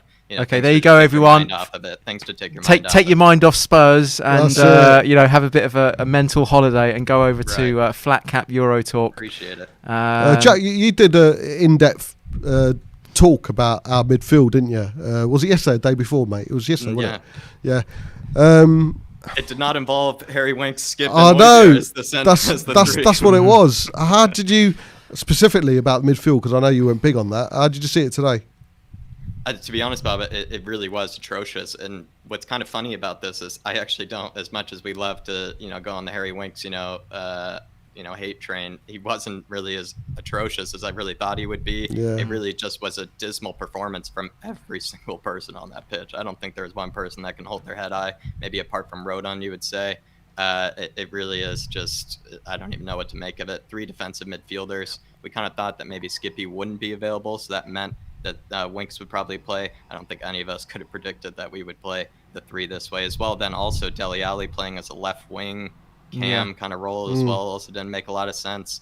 You guys even called it out as well. This game called for a bit of pace, a bit of creativity.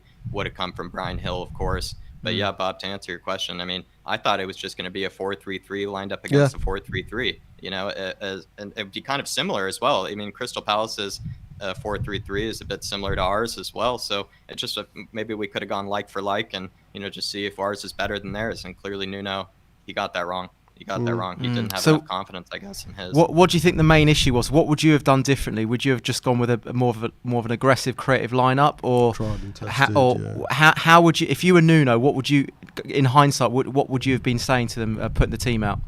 Yeah, I think I probably was stuck with the same midfield actually from before, especially if we knew that Skippy was available. We would have gone Skippy, Højbjerg, Dele. Probably I still would have, even in hindsight, still, would have given Dele that chance at the number 10, but I wouldn't have played him out on left wing in the way that we were. Yeah. And then I probably would have done Lucas, Kane, and Hill up top. And I think that we would have seen a huge difference in the performance. I will say, though, John, you brought up a good point, and I kind of was saying this to David at one point, where the Dyer moment with Lloris did seem to be like the almost whatever the domino to the rest of the game. It really did feel that way, and I think that maybe that hasn't been touched on maybe enough. But of course, it's not like Hugo's pass there like led to everything that happened after that. But it really did feel like butterfly effect. No, what's the movie? Yeah, there's a movie. Is it butterfly? No, or is it Sliding Doors?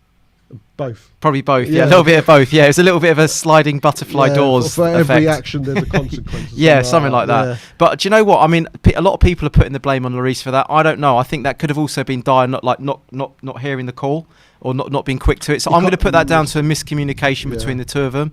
The ball did seem to go away from Dyer, didn't it, Jack? He was throwing a bit far ahead of him. Maybe he thought he was throwing it to Lucas or something. Who knows?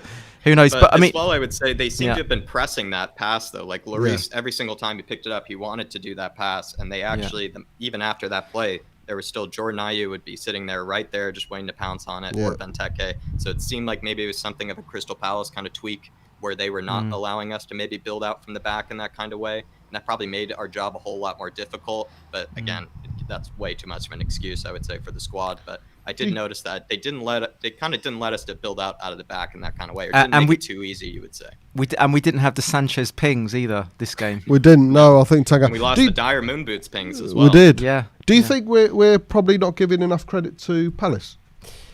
No, I thought they had a good game, but at the same time, when it was 0-0, I actually thought we were well in this game. If we could actually just get on the front foot, bring a Hill on or bring an Ndombele on, I thought we could hurt them. And even when we went down to 10 men, I actually thought we were containing them fairly well. But then it all just once Tanganga got sent off, it was just like backs to the wall, and then it became like a sieve, didn't it? Yeah. No, it definitely did. I think that's a good point. To be honest, I would just say missing moon boots and missing Eric Dyer and missing Sanchez is a huge loss for us. Definitely players that can be able to ping it up to Harry Kane, to Lucas. As well, though, you do consider, like, there are moments when Crystal Palace's fullbacks, it's almost like they didn't, like, especially Joel Ward, it just felt like he wasn't doing anything the whole game. Like, he never even went across his own halfway line. There were moments when he was beating Dele Alli for pace every single time we would, put a ball up there. This game, I think, was just, if we can't build out of our own back, and that is a problem, I will say that is a big problem. But let's say, a way you could counteract that is just simply putting in Brian Hill a bit earlier, or just somebody with a bit of pace, somebody that can actually beat Joel Ward. And I think there are plenty of players in our squad that can beat Joel Ward in a race. And it just seems like Dele Alli was the wrong person to be launching these kind of, I would say, hopeful, long balls up to him and see what he can make of it. We just kept asking Harry Kane and Dele, some of our slowest players, to go after these, and Lucas was doing his best. He kind of does what he usually does, just skins man after man after man. And it would have been better, I think, to just add someone else that would have been able to make those runs in behind, because sometimes Lucas is a bit more creative than he is that kind of guy. John, you probably would agree with me there. Lucas sometimes doesn't necessarily always make those runs in behind. He likes to come short for it and create from there. And it just would have been better, I think, to have someone like Hill, because Hill would have at least, would have been sitting on the back line, would have been kind of looking at Dyer to see, does he see me here? Maybe I can run him behind. I think just those kinds of runs would have, even with 30% possession, would have still exactly. Do you know what? If Hill played this game, even if he started this game, which I think it was crying out for him to start this game personally, even though he's new, I think he would have been the gel that strung everything together, because it was almost like we were missing any kind of cohesion and fluidity with the left side in interchanging. general. And I think non-existent. He would have been the one getting into the pockets, getting into the spaces, and like connecting the dots in the team. But we missed that dot connector in the team, and I think without that, it just went very static. There was no real passage of play anywhere, and I just think it was crying out for that. And even when we were 2-0 down, bring him on. Like, let's see what he can do. Why not? Yeah. You know, I'd rather lose 4-0. Kane better as well. I'm not kidding, because Brian Hill in that Pashos game, it felt like they had a bit of chemistry between each other. It felt like they were on the same wavelength a lot, maybe a bit similar intelligence in the way that they see the game. It felt like Harry Kane, right, was extremely disappointing, extremely frustrating. But you think again, like, I guess we're reading a lot into Hill's ability, but all I would say is at least Hill, I think, would have then even maybe inspired something in Harry Kane. Harry Kane would have been able to see maybe more runs in behind. He would have been able to do more 1-2s maybe in the midfield, someone that he could have maybe laid it off to and holding up. It just really feels like Hill would have even made tons of other players better.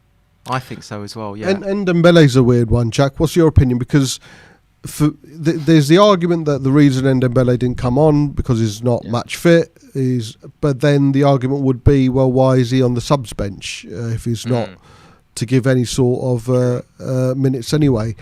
What's your opinion on that? First, I always have to digress and say, you know, my opinion on this is never the most reliable because I am the biggest Tanguy apologist and the biggest Tanguy lover. So I am, you know, maybe it comes with heavy bias in this one, but it pains me, Bob. It does pain me, you know, to see him either not included because of that fitness problem, which I think is potentially true, and then as well, it seems to be an attitude problem, which we know is true. And just pains me, to see him on the bench not being selected like that. Again, though, like, am I going to put full blame on that for Nuno? Probably not. Like, it's something that I have to realize that there must be something that Tanguy might be doing that makes Nuno, you know, quite frustrated. There must be something that he's doing that maybe isn't helping the cohesion or the mentality of the squad, even, you might say. But he is, you know, apparently trying to get his way back into the team. That's good news for someone like me, but I will say, like, I would have liked to have seen Tanguy in this game, of course, because we know what he could have been able to do. But there's all these other external factors that we just don't know enough about. And obviously, Nuno doesn't help us very much with it, with, you know, his beautiful deflections and press conferences. But yeah, I would say Tanguy is a weird one. And I think he, similar to Hill, would have been able to make a similar impact and made other players better, like Hill would have. But with Tanguy, I think it's less of an obvious, you know, statement just because I think Brian Hill was made for this game, whereas like Tanguy, right? I think Tanguy clearly has a lot of issues going on that we just don't know about, so it's hard for me to say on that. Yeah, that's a good point. I mean, they've both got star quality, but I think Hill going into this game had the right attitude, and everyone can see it in his work rate and his dedication and his commitment. Whereas that's a little bit, you know, question mark over Tanguy. Yeah. But still, I would have taken a punt with it. You know, like just we've got loads of absentees. Let's have a go, change it up. If it's not working after 50, 60 minutes with Tanguy, bring him off.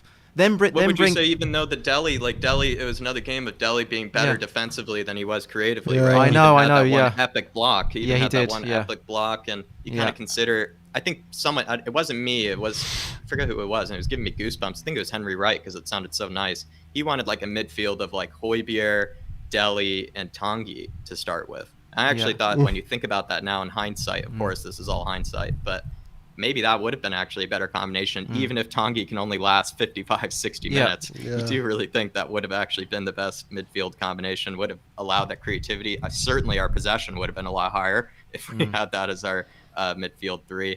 I don't know. There are lots of, you know, we just know they got everything wrong, and there are a lot of ways to probably have fixed it, but I heard it from today. How can we make Saturday better, Jack?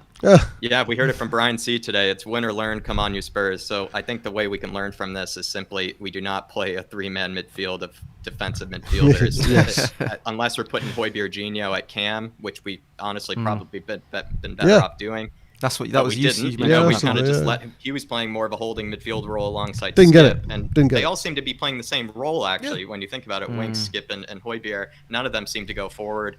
It just was a concern, and I feel like that's what we have to learn from is just somebody has to be. Maybe that's what it is. We have lots of number 10s. They're all unavailable. It seems like Tanguy, Hill, Gio, etc., and Delhi. But it feels like it just needs to be some sort of combination of Højbjerg, Skippy, and then somebody that's actually more of a free-floating role that actually can link the attack and the midfield. And Delhi hasn't been able to do it. We thought he would be able to do it. It seems like it's going to have to be someone else to be able to link that midfield to the attack because 100%. they couldn't be more distant from each other. Yeah, that's the problem. And actually, in the City game, I actually thought we were getting very close to each other, and it was actually the perfect. The beautiful the combination. the beautiful. 1-2 The midfield was working so hard to create a 6 at the back, and then a 7 up. 7 at the back, 6 up front. But then there's so much space in between the lines today. It was a little bit worrying. But anyway, please check out the channel. Jack is a regular on the show, man. Great guy, and if he's creating a channel, then great intro as well. Great intro to the to the stream as well. I was just going to say, I know this is again going back to the football, but Bergwijn again, as much as I've always kind of maybe in comparison to Tanguy, maybe I also have bias towards Bergwijn in the opposite direction as I do with Tanguy. But I feel like Bergwijn, what you were guys just saying about Man City, connecting the attack and the midfield, Bergwijn was always sitting in that little pocket right there to pick up the ball and drive upfield. I'm not saying Crystal Palace, it would have been the same situation, but certainly we just, again, needed somebody with a bit of pace and somebody that can just take another option to relieve the pressure off. Yeah, an outlay. Even on the set pieces, I don't know if you remember during the watch-alongs, we had no one on the edge of the area for the second ball. Yeah. Every single set piece, every single corner, all 11 men, not only in the 18-yard box, in the 6-yard box pretty much. It didn't have to be Brian Hill. It could have been. Yeah, it could have been anyone. Bergwijn is a bit hurt and everything right now, but I just think Bergwijn would have had a similarly solid impact that probably Brian Hill would have. I'm not kidding. Like, it just was crying out for a pacey winger. Bergwijn actually probably would have done a lot of that job as well, like relieving the pressure of the defense, turning defense into attack. Good point. Anyway, you've got to move on to the next call. Cheers. Win or lose, come on, you Spurs. That's what we're win or lose. Big up, Jack. See you soon, buddy. Cheers, mate. It was it was a tough afternoon, wasn't it? The most confusing thing about the game has to be that midfield, John. I can't.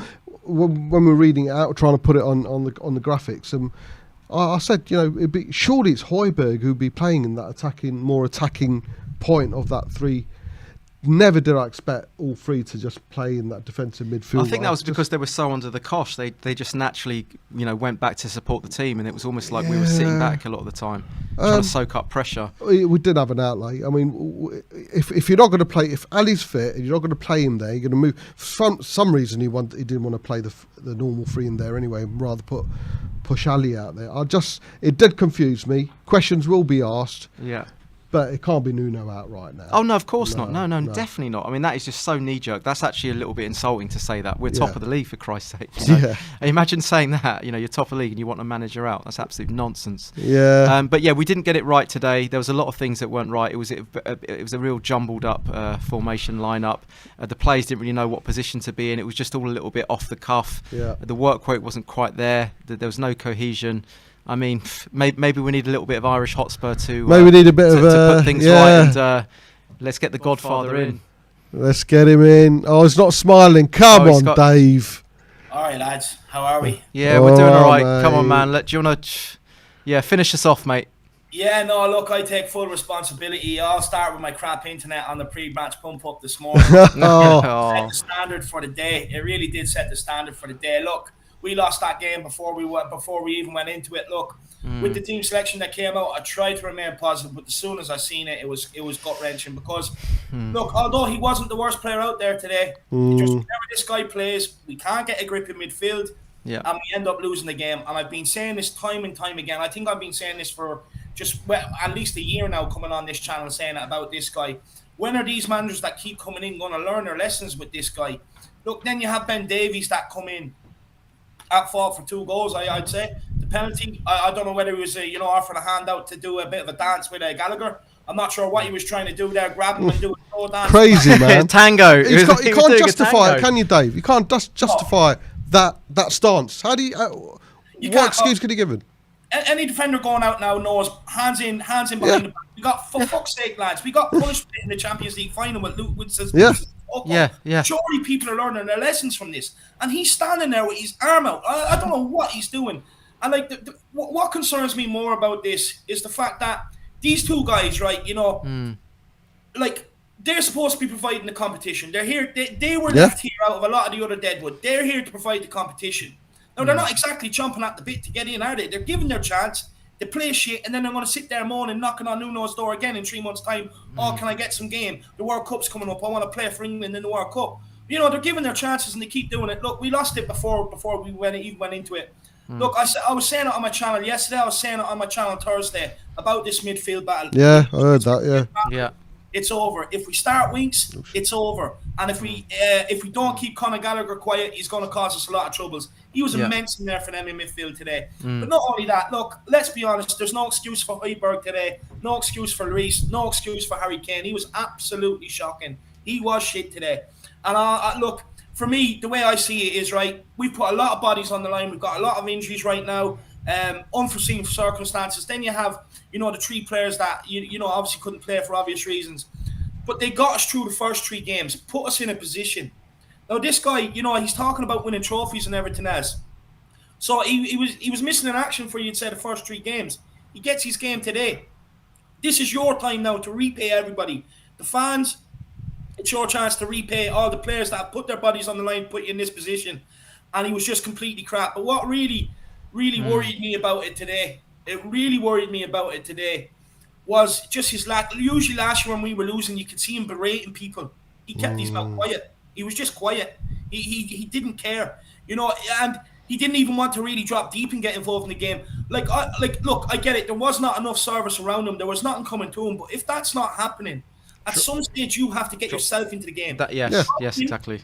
Pick up the ball, get a few touches on it, and build from there. Build some confidence. Look, today was shocking. All I seen is us either kick the ball along with no one up there to support Harry Kane if he does win the header, or, you know, someone just getting on the ball and running out. There's no passes, you know, to be able to slow the game down, to let us get bodies forward. And in return, when we're not doing that, they're either kicking the shite out of Lucas Moura and taking the ball off him, or else, you know, there's a couple of them there with Harry Kane. There's nothing he can do, even though he did look disinterested today, nothing he can do. And then they were just giving him the ball straight back. And that's why the possession stats were what it was today, because we're not taking it. Like, we have no one there to get on. And the Harry Winks was in there to do that job today. I firmly believe that. Get on the ball and rotate the possession, slow it down, let us get bodies forward. But as well, putting Dele out on left wing and not starting Gill, I just don't understand it. It's an absolute shocking call. Do you think there was? Why do you think that? Was there a sense of Nuno bottling it? Was it a sense of he's not trusting Gill, or because he's right to play, man. He is just like absolutely ready to explode that kid. Give him a chance. An hour in, we were saying let's just get him on now. Give the guy a effing chance. I just don't get it. So why? I mean, Ndombele, you can have the argument of you can have the argument with Ndombele. You know, he probably wasn't fit, but then why was he in the squad? Why was he on the bench? But with Hill, he's ready to go, mate. I don't understand why we He's didn't ready just give to go. him. He's ready to. He was crying out for this game because he would have been the one that gets into the pockets and strings it all together, and that's what we were missing. It was too predictable through the middle, and he didn't even bring him on, did he? Even when we were like 1-0, 2-0, bring him on. Let's have a little roll of the dice. Yeah. John, half time.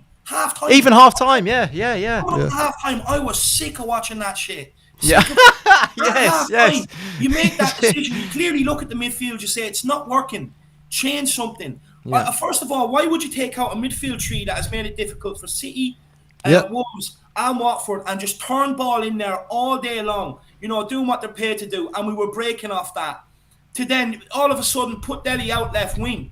I'm not bringing Gill. With Gill, this guy, he drops into the spaces. He makes angles to be able to receive the pass. Yeah. He shows for the ball. He also gets on the ball and drives at players. Against Pacos de Ferreira, Kane was loving life playing with him because it was a new lease of life for him. Because Gill was getting on the ball, either beating his man and playing it in the box or looking for Harry Kane and trying to slide balls in behind. There was absolutely none of that today. And I think he bottled it. Look, this is a kid. Right, I think he's captain of the under-21s. I think he captained them there over the international break. He played a big part when he was coming off the bench in the Olympics. He was changing games. For me, you have to give this guy a game, especially today with the injuries that we've accumulated. You have to give him the game. I can't believe what he done. And for me, look, not only is the result on Nuno, I think he has to take a large portion of the blame for his starting 11, his tactics, and his substitutions. Right, but a lot of these players also have to take the blame. Anytime we have a chance to pull away at the top of the league. I know. It was the same under Mourinho last year when we were top for a little while. They always bottle it. Cup finals, bottle it. Cup semi-finals, bottle it. As soon as the pressure's on, we turn off. Not only that, we're never usually good on early kickoffs anyway, to be honest with you. We usually are sluggish from early kickoffs. But look, this is a hard one to take, lads. Look, we should have bet them today, regardless. 100%. We should have beaten them. Still strong enough to beat them anyway. Yeah. Should have. Do you think? What about the red card then, David? What do you reckon to that, mate? Look, first of all, I have to say, I absolutely was relish. I was loving what Tanganga did. Yeah, we were loving it. That was the best moment of the game for us. I was loving it. Look, I love it. First of all, have some respect. Put the ball out. You don't do that. Tanganga, he's just going to manhandle you. That's why I give him the nickname. Chiesa, not Chiesa. The manhandler. Collini. But if you think about it, right, Wilfried Zaha has so much Premier League experience. Tanganga's relatively new to this. And he just completely, he was mad dogging him. He was up in his ear, up in his face, grabbing him. It was absolutely great to see. But you could see after that, he was still not right. You could see it. You could see it. And look, same with Wilfried Zaha. It was affecting him for a few minutes after. Tanganga's got into his head. Look, should he have got the second yellow card? No. But the thing is, after how much the Zaha situation escalated, once he lunged in on another challenge, he was always going to go. Yeah. He was always going to go because he was worked up. And that was the problem. Look, hopefully the kid learned from it. I think he will. I'm actually not going to get on him too much for that because I want to see this fight in players. That's one thing I do want to do is see the fight and the hunger in these players. So I'm not going to get on to him too much. And then Dyer's injury, lads.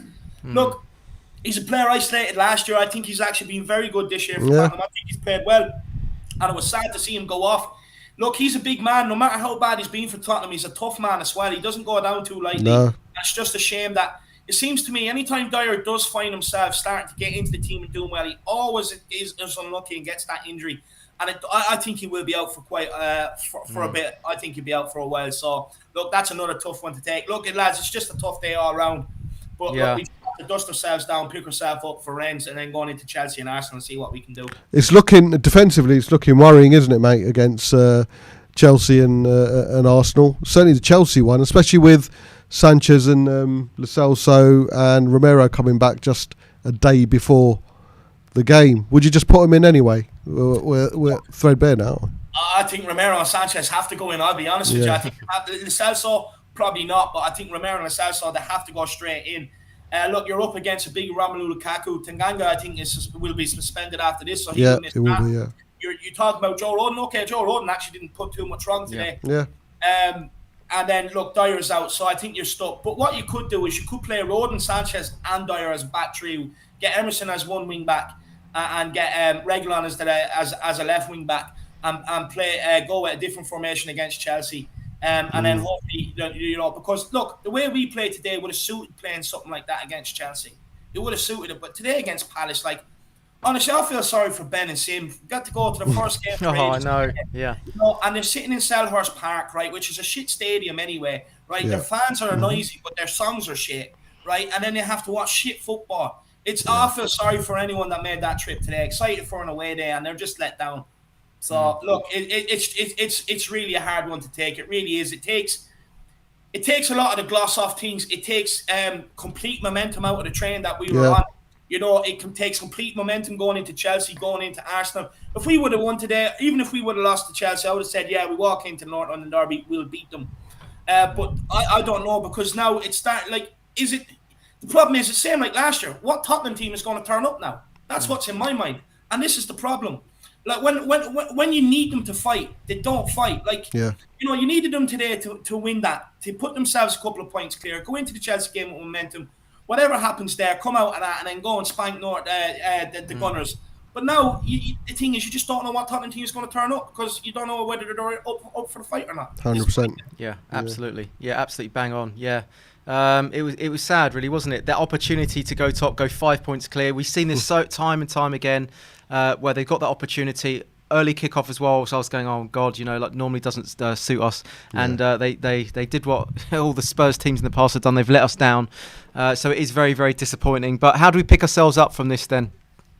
You tune in for the pre-match pump up before the Rennes game. That's what you do. I'll get you pumped up. Look, what I will say to everybody, look, it's ruined the weekend. Let's be honest, it has ruined the weekend. Take the weekend, be like me, cry like a big man, try it for the weekend, and then Monday morning, get out of bed, dust yourselves down. It's a new week, and just try and find some renewed optimism from somewhere, and let's go into it with a bit of fight and see what we can do. I just want to say my old lad isn't very well at the minute, so I just want to say I think he's watching, so I just want to say I hope you get better soon. And Go on, Daddy Harris. Give him a big up, Brian. That would be nice. Yeah, big up, mate. Big up. Yeah. All right, matey. Well, yeah. Let's see if we can meet in better terms next time, and a bit more to cheer about, and we can have a bit of a smile next time. But excellent insights as always. Please check out the Irish Hotspur channel. Yeah. He's a fan favourite. He's a regular on the channel, and does a really good job. He does late night specials as well. If you're into that sort of thing as well. David likes a bit of late night special. Oh yeah, look, there's nothing on after Coronation Street finishes, especially in the week. So hop on to the Irish Hotspur. And in fairness, Bob usually does a few late night ones as well. So after me, usually you have Bob too. So I'm not super late night. Super late night, mate. Super late. Yeah, with the owls of the YouTube family. Night owls. But no, all right. I'll see you later, lads. See you later. Just keep your head up, bring on Wrens, and it's still, as always, win or lose, come on you Spurs. Come on you Spurs. Nice one, Dave. There we go. Legend. Isn't he? Yeah. You can see it's hurting him though, can't you? Oh, you can see it in his face. It's going to hurt like, him, yeah. He's going to have a sulky weekend, but I know. That's the problem with these early kickoffs, isn't it? That's if you lose, it's like totally. Weekend. But Dave's just one you go to cheer yourself up again as well. So. Yeah, exactly. Yeah, he does make me laugh even when we lose. To be honest. Oh mate, he's brilliant. He's absolutely brilliant. Vinny, is that it? Have we've got through all the calls. Wow. Bob, I just want to ask you, how's your debut, mate? Mate, the result was shit, but being here, being with you, being all the fans, seeing the game, the experience, absolutely fantastic, mate. I just hope Sim and Ben invite me back. Yeah. And, well, maybe we might invite them back. Oh yeah. We'll see. Yeah. We'll Guys, see if you want them back in. Yeah. If you want to see Bob take the place, if you want to see me, that's remind you. If you do want to see me, I'm on tonight, 10:30. All right, go on. In the wall, Bob Spur TV. Forgot where I was going now. Bob Spur TV, 10:30 tonight in the wall show. I do it every Saturday. Like I say, for the first time this season, I will be able to speak about a Spurs game. But man, what a game to speak about as well. Yeah, well, you got lots to talk about, I guess. Yeah, you got lots of fodder. Definitely. So hopefully you guys will be there. Hopefully, please check them out. We like to support all the people that follow this channel as well, because they're creating their own channels, so that's all good, And we lost today. It was a shocker. It was a stinker.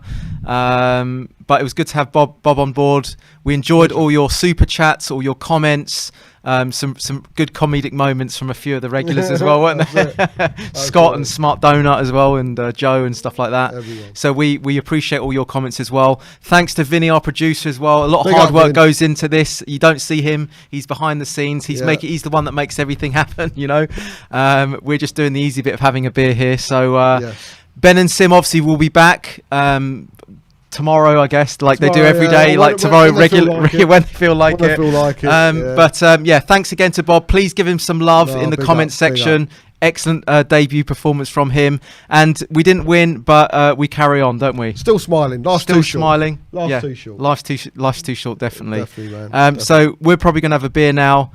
All that's left to be said is, come on, you Spurs.